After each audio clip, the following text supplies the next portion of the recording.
আমি এই প্রথমবার এই মোমো বানাচ্ছি, কেমন হবে সেটা আমি জানি না।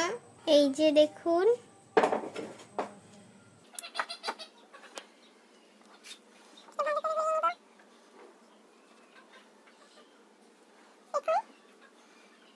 আমাদের মোমো হয়ে গেছে। দেখুন,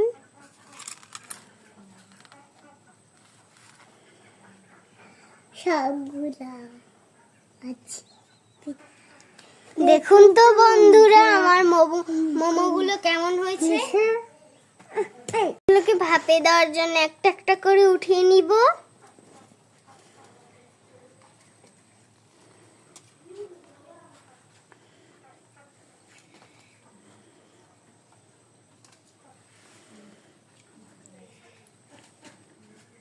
অনেক সুন্দর দেখতে না বলুন?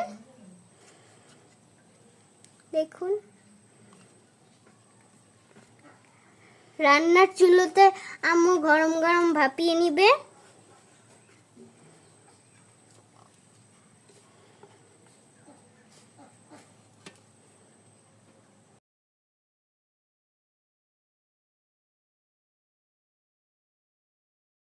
গ্রামের বাড়িতে এইরকম মাটির চুলায় মোমো বানিয়ে খেতে খুবই টেস্ট হয়।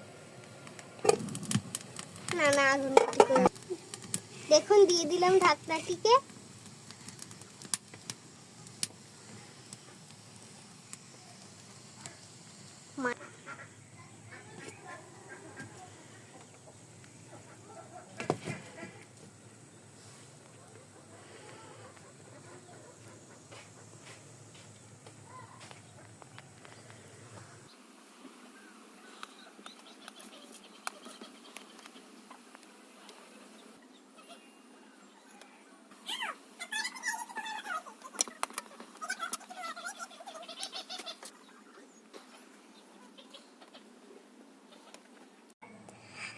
বন্ধুরা, আমার জন্য কি সুন্দর মা মোমো বানিয়েছে, অনেক দেখতে সুন্দর। মা, আমি বলেছিলাম অনেক মোমো বানাতে, খেতে ইচ্ছা করছিল, সেই জন্য আমি নিয়ে নিচ্ছি। দেখুন বন্ধুরা, ভিতরটা খুবই জুসি আর বাহিরেরটা খুবই স্টিকি, খুবই মজার হয়েছে। আপনারা যদি খেতে চান আমাদের বাড়িতে চলে আসতে পারেন, গরম গরম খেতে পারবেন।